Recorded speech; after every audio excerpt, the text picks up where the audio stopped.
All right, I'll entertain a motion to come out of recess to pick up Cal. Motion to come out of recess. Second. Motion by Councilmember Lundin, second by Councilmember Holmgren to come out of recess. All in favor, say aye. Aye. Any opposed? Motion carries 5-0. We're out of recess, and we will continue with the 2026 fee schedule discussion. Did you guys get what you needed for the cannabis fee stuff? Okay, Yep. sounds good. Nick, take the floor. All right, so just run you through the other fee updates. Department heads have each kind of looked over their sections. Some of them are still looking at some potential changes, but I have got some feedback on some specific sections for updates to make to this. In section F, Parks and Recreation, under the Bluebird Amphitheater, we have a damage cleaning fee and a stain/structure damage fee. We are changing that per hour amount. We're proposing to change that per hour amount to $75. That matches up with what our current public works time is for other charges. So just matching that up to the same that fee is charged for under section J in streets for their time if there's any sort of cleanup or anything that needs to happen after a reservation out there. Other than that, with the review stuff, there was no other immediate changes that stuck out, other than Stephanie has some changes in front of us that were proposed by Rum River Consultants for relating to building permits, plumbing permits, and mechanical permits, so she'll talk to you guys on that. So I had a question on the F. You had said the damage cleaning fee would be up from 35 to 75 an hour. Would the stains and structural damage fee also be increased? Yes. Yeah, Okay. both of those would go to 75 an hour. Okay, and those are the only two in that are changing? Yep. Okay. Sounds good. Any other questions on that particular aspect from the board? Makes sense, you gotta cover your time. Okay, sounds good. Ms. Hillesheim? And I'm glad you said that, because that's what they're trying to say here, is that they also need to cover their time. And so, if you notice, I did create for you a comparison of what our fees were and what they're proposing. And so you'll see our current fees crossed out in blue and their fees, the new fees as the new number.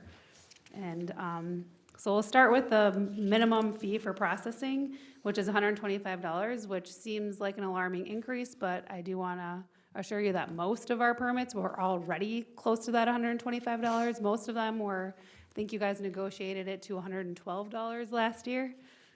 We met in the middle at 100 and 125, if you remember, and we settled at 112. And so very few people were even spending that minimum $75 anyway. So that 125 fee is really to cover their time when they're getting 80% of that fee, and we're getting the other 20% for our administrative costs here at the city. And so that is where that adjustment comes from. But you'll also see that they increased the value of work to increase for that lowest amount up to $4,000. So it goes from $1 to $4,000 instead of to $2,000. So they are working on alleviating that increase so quickly as the permits get a little higher, it'll be higher for them. And these are just what they want, correct? And we can negotiate all these. We don't have a ton of time to negotiate, but yes, we can try to negotiate. I will say that not all of them, many of them you'll see outside of that and the standard plan review fee, which they increased to $135, you'll see from the previous year. Most of them are just set by the state statute. And so you'll see, if you look at their blue formatting, the plumbing permit fees, this one with the fancy looking one. The plumbing fees are regulated under the Minnesota State Building Code, and so it's just increasing those fees according to what that code has been, which is what we've done in the past, as well as what they've done for the plumbing permit fees, the mechanical permit fees,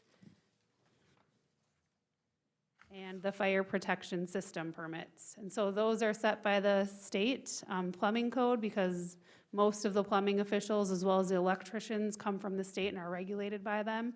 And so it makes sense to stick with their standards. It's what they're all used to paying. Steve can speak on this probably way better than I can for plumbing, but fees are pretty standard across the board for many jurisdictions, and so the fees that they're used to paying. Well, plumbing permits for $150 for a house, that's cheap. I mean, normally they charge $150 and then they charge X amount per fixture. So that's very reasonable. Same with the mechanical. Those are both very reasonable. I wouldn't contest any one of those.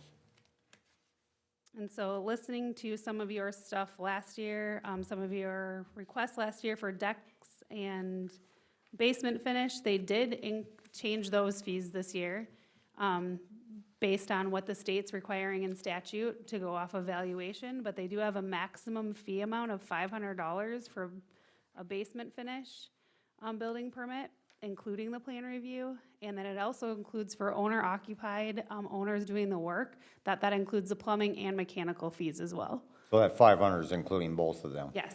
Yeah, then that isn't too unrealistic.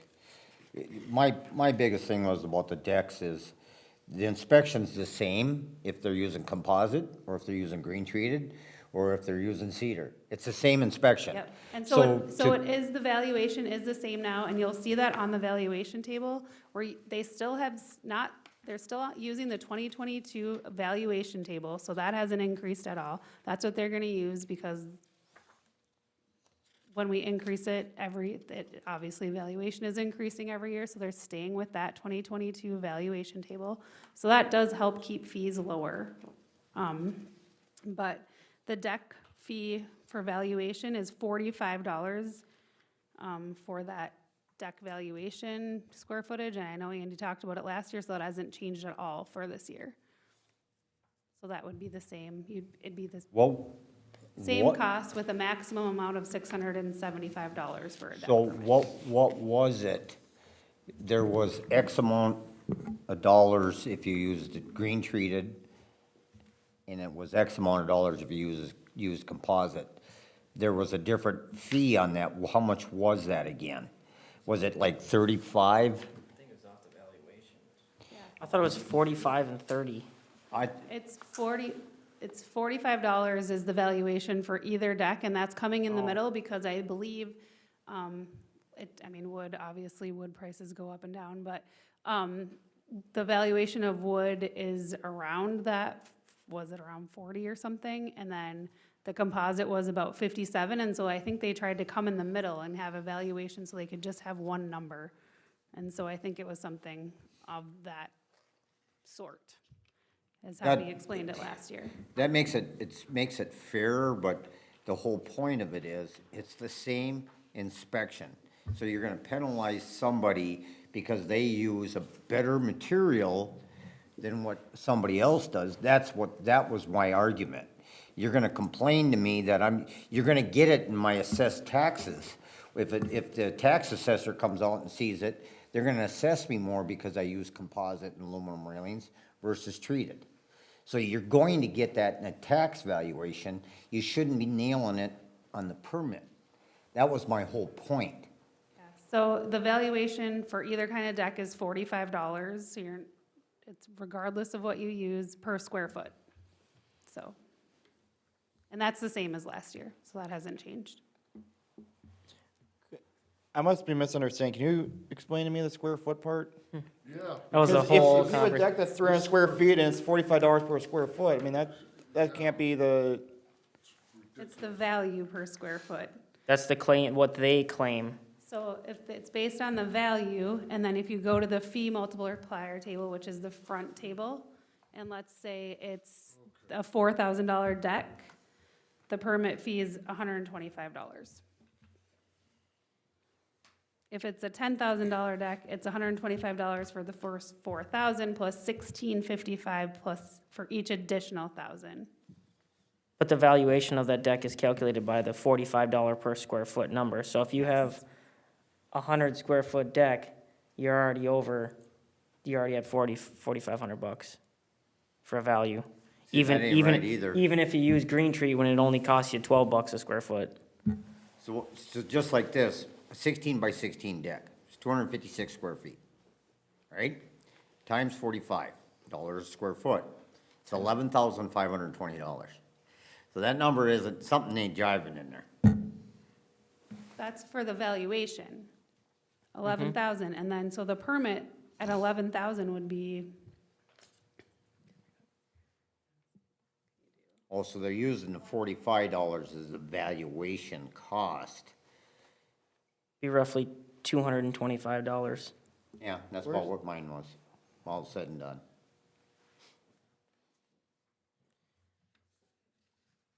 Is there a reason we didn't have this in our packets beforehand? Did we just, like, there's a lot of information here, we haven't had a chance to look at it.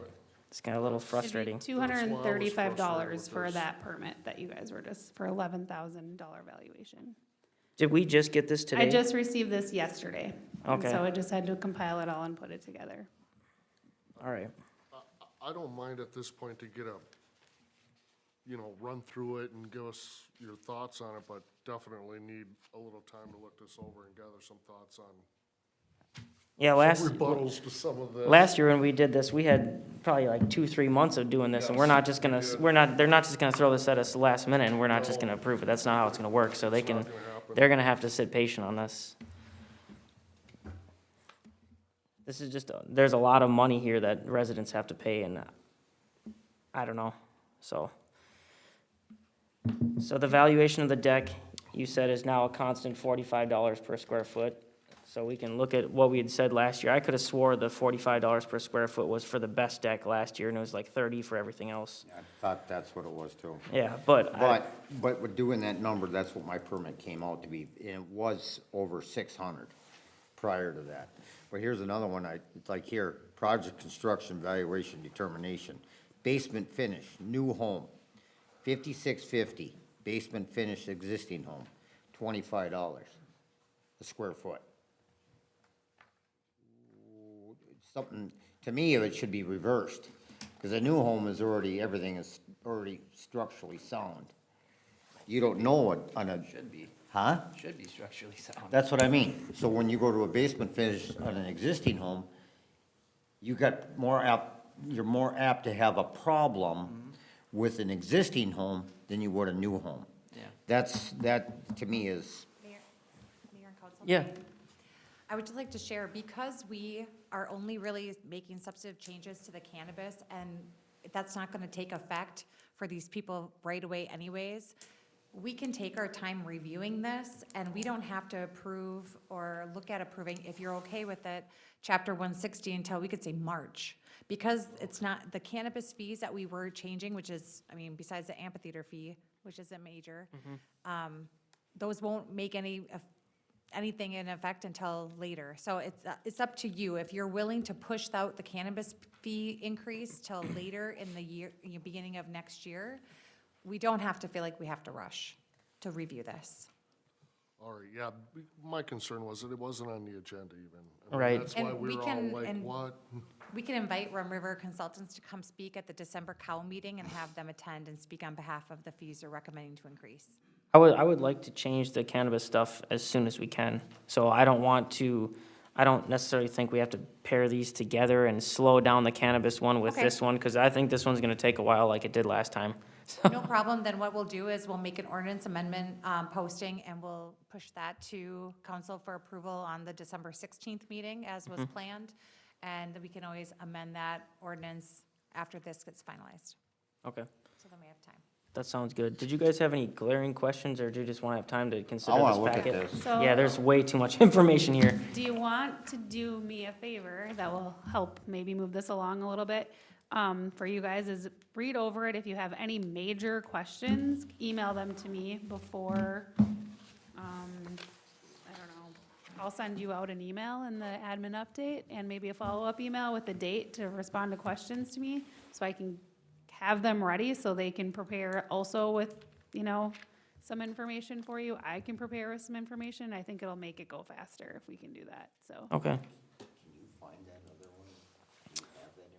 Yeah, Try to find that. okay. And I'll look to find the deck valuation data from last time. I'm sure it's in our packet. Do you remember what month we talked about that last time roughly? It was November 19th. I actually listened to the entire conversation last week. Just to make sure that we were moving in the same direction. Okay, well, I appreciate that, thank you. All right. So we're all okay with the amphitheater changes? Was there anything else in that item E3 that you wanted to discuss, or are we good? More so just open it up to you guys to review that fee schedule, and if there's anything that sticks out to you there that you have questions on, or feel free to ask, and we can get you answers as to where or why we have those fees set where we are, but yeah, internally, we're still just kind of going through and making sure everything kind of matches up with where we think it needs to be to recoup our costs for any time spent on those different items. Okay. Sounds good, then we'll move on to item E4, employee permit to carry discussion. I thought we took care of this. We did not, we didn't hear back from the attorney. Okay. So he did reach out to Councilmember Peterson. I'll pull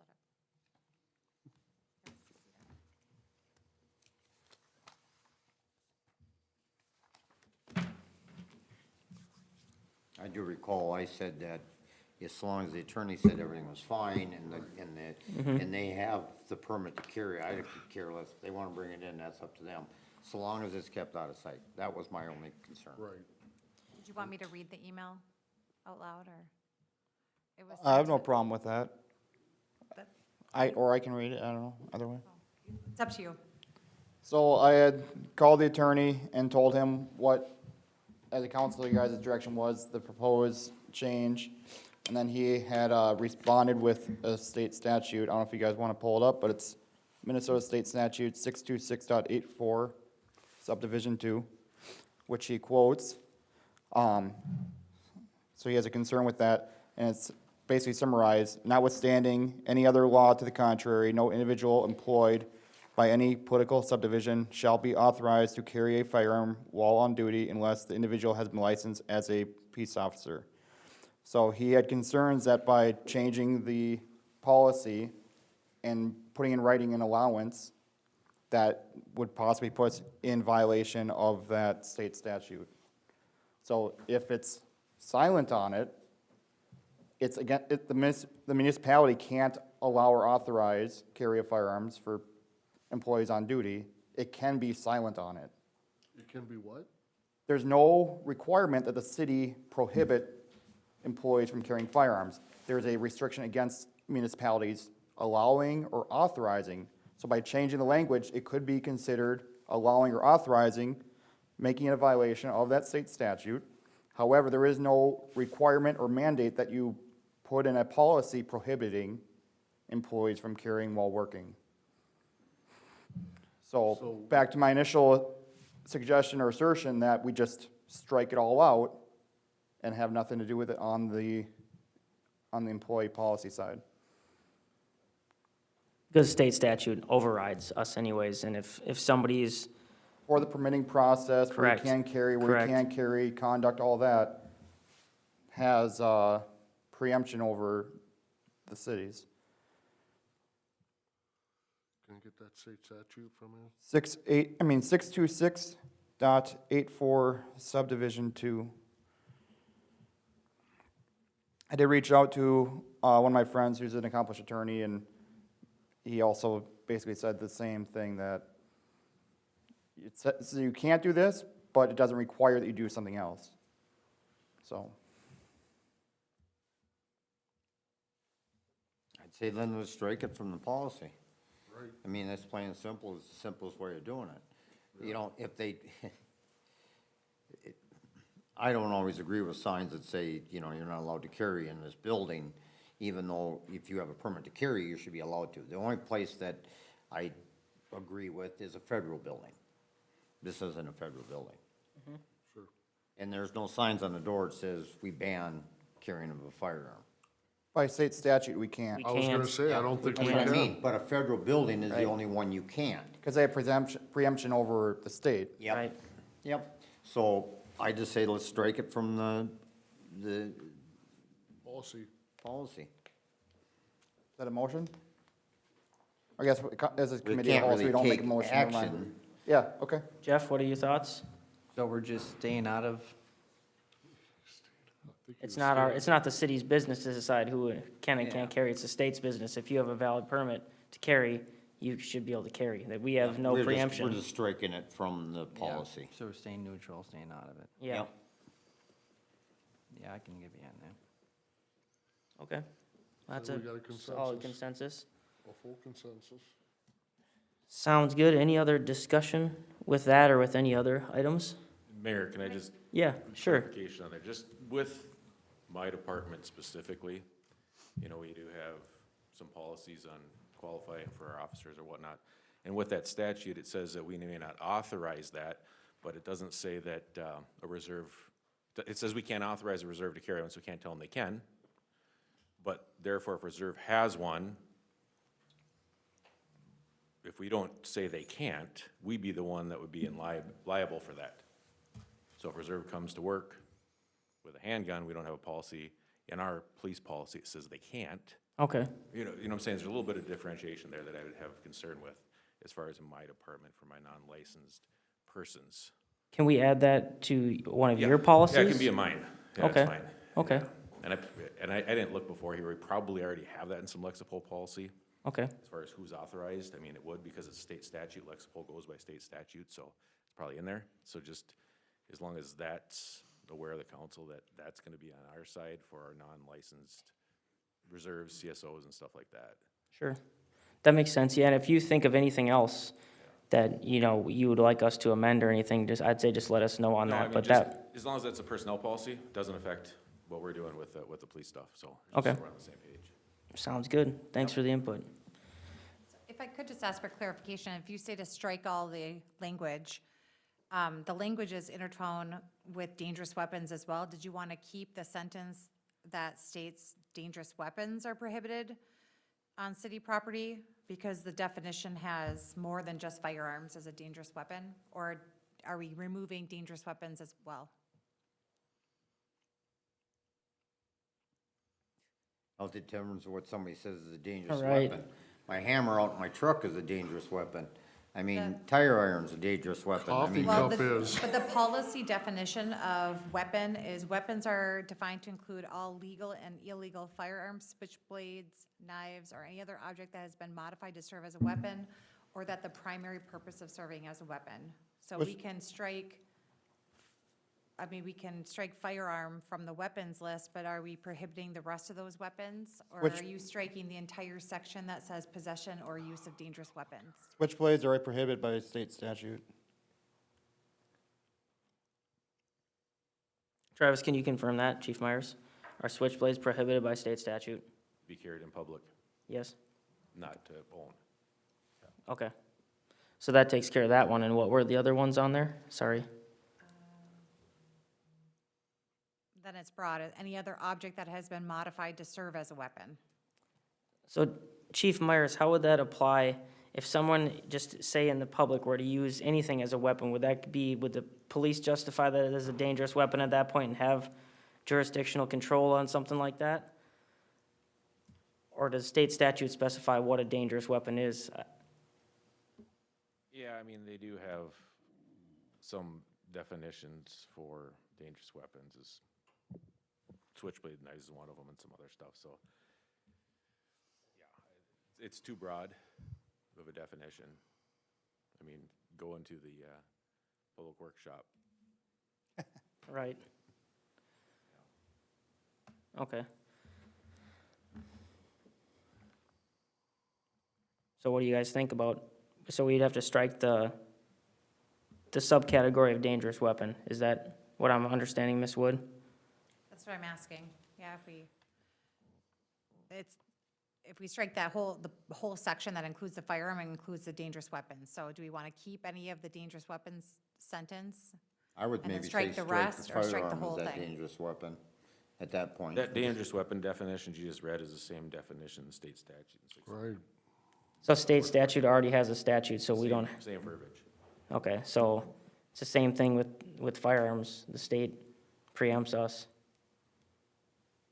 Would that be your interpretation? Yeah? Yeah, it's the same definition. So then if the firearms are within the state statute, then we shouldn't say that we prohibit employees from bringing dangerous weapons, because then it would prohibit the firearm It as well. means any firearm as well. So if you So- leave dangerous weapons in the city policy, de facto would To the prohibit state statute. firearms. But if someone were to bring a dangerous weapon to work, you would still have legal means to do something about it, because state statute applies to everything in the state. Correct, and generically, Yep. dangerous weapon talks about general stuff that's used in a manner to harm somebody, so you probably have some assault issue, right? Sure.